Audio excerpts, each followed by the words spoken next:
All right, let's talk about buying solar in the UK. For years, the conversation was all about being green, right? Saving the planet. Well, here in 2026, that is totally flipped. Now it's all about saving your wallet. And honestly, it's about beating a very specific deadline that's coming up way faster than you think. Okay, so if you're even kind of thinking about solar, this is the one thing you need to hear. There is a massive 20% price hike just around the corner. We're talking 14 months away. The price you see today, yeah, that's not going to be the price for long. The stakes are huge, and that clock, it is ticking. So let's get right into it. The first thing you absolutely have to know about is this March 2027 deadline. And trust me, this isn't some soft suggestion, it's a hard stop. It's a date that will literally change the entire financial equation of going solar, like overnight. 14 months. That's it. That is your entire window of opportunity. See, right now, if you get solar installed on your home, you pay zero VAT. It's a huge, huge incentive. But that all goes away. This little tax holiday we've been enjoying, it comes to a screeching halt in March 2027. And 20%, well, that's the penalty for procrastinating. Seriously, the second the calendar ticks over to April 2027, the price for the exact same system goes up by a full 20%. Let's put that in real money. On a pretty average £9,000 system, that's an extra £1,800. Poof, gone. Straight to the tax man. All because you waited a few weeks too long. Okay, so I'm guessing that deadline got your attention, right? Good. Now let's talk about the next big thing. And this is a trap that so many people fall into. It's what I call the certification trap. It's all about the paperwork, and this is paperwork that pays. So you're online, and you see these DIY kits, right? They look amazing, the price is like half of what a professional installer is quoting you, and you start thinking, hey, I could just buy the parts myself, get a roofer to stick them on the roof, easy peasy. It feels like a genius move to save a ton of cash up front. But I'm telling you, it is a catastrophic mistake. And here's why. It all boils down to three little letters. MCS, the Microgeneration Certification Scheme. Now, this isn't just some fancy sticker or a badge of honor. No, this is the golden ticket. It's the absolute, non-negotiable, you can't get around it, key to getting paid even a single penny for the extra power you send back to the grid. So here's the choice, laid out plain and simple. You can go with that cheap DIY kit. Yeah, your upfront cost is lower. But what do you get paid for the electricity you export? A big fat zero, not a penny, ever. Or you get a proper MCS certified install. Yes, it costs more on day one, but you unlock the ability to actually get paid. If you try to cut this corner, you're not saving money, you're absolutely destroying your long-term return on investment. And let me be crystal clear about this because it is so important. This is not something you can just fix later on. You can't get it certified after the fact. Once that non-MCS system is on your roof, that's it. Game over. You are permanently locked out of any export payments for the entire 25-year life of those panels. All right, so you're going to beat the deadline. You're going to get an MCS certified install. Perfect. Now we got to talk about the gear itself, the panels. And this is where the next sneaky little trap is hiding. It's called panel degradation, and it's all hidden in these tiny little numbers that look completely harmless. You're looking at the spec sheets, right? And you see one budget panel degrades at, say, 0.7% a year.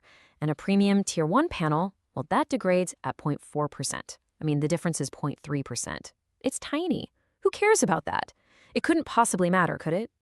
Oh, but it does. This is where the magic of compounding, or in this case, the curse of compounding, kicks in. That tiny, tiny difference adds up year after year after year. In year one, you won't notice a thing, but fast forward 10 years, and now look. And then look at year 25. That cheaper panel is barely chugging along at under 84% of its original strength, while the premium one is still cranking out over 90%. So what does that actually mean for you? Well, that performance gap over the full life of the system adds up to about 3,000 kilowatt hours of lost electricity. That's a lot of free power you've just thrown away. All to save what? A few £100 on day one? The math just doesn't work. Okay, this next part is a big one. We need to talk strategy, because the way you actually profit from solar today is completely different from how it worked even just a few years ago. That old strategy of just selling your extra power back to the grid, it's broken. It's a losing game. Basically, the whole system, the way the Smart Expert Guarantee is set up, it's a rigged game. It's designed so that when you sell your power, you're always on the losing end of the deal. And here's the proof. It's just simple math. When you need to buy electricity from the grid at night, you're paying what, 35 pence a kilowatt hour? But when you sell them your beautiful, clean solar power during the day, they might give you 4 pence, maybe. It's the oldest trick in the book. They buy low from you and sell high back to you. So, the new winning strategy has a new name: aggressive self-consumption. Your goal is no longer to sell, sell, sell. Your goal is to stop selling. You want to become a power hoarder. You want to keep every precious watt you generate for yourself. And a battery is how you do it. It's a really simple idea. Step 1. Your panels generate tons of power during the day. Step 2. Any of that power you don't use right away goes straight into your battery. Step 3. At night, when the sun goes down, instead of buying that ridiculously expensive 35p electricity from the grid, you just use the free power you've saved in your own battery. Suddenly, every kilowatt hour you generate is worth 35p, not 4p. Game changer. All right, we're on the home stretch. We've talked deadlines, certification, good hardware, and the new hoarding strategy. This last piece of the puzzle is all about future-proofing and avoiding a massive hidden cost that almost nobody thinks about until it's too late. Think about it. Most people get a solar system that's perfect for their life right now. But what about your life in, say, 2030? Are you going to get an electric car? You probably are. What about a heat pump? Very likely. Your electricity use could literally double in just a few years. And here's the kicker. Adding a few more panels later on isn't simple. It's a nightmare. You've got to pay for all that scaffolding to go up again. You've got to pay for the electricians and the roofers all over again. You might even need to rip out your inverter and get a bigger one. It's a huge, expensive hassle. And this really is the bottom line. It is so much cheaper to just oversize your system from day one than it is to try and expand it later. The cost of adding, say, 4 extra panels when the team is already on your roof with the scaffolding up, it's tiny.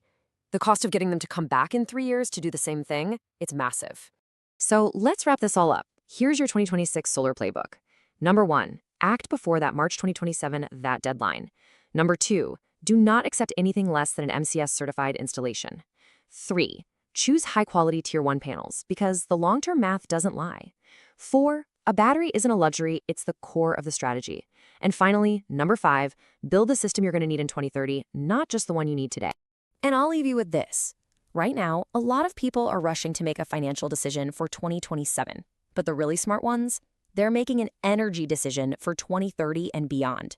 The question is, which one are you?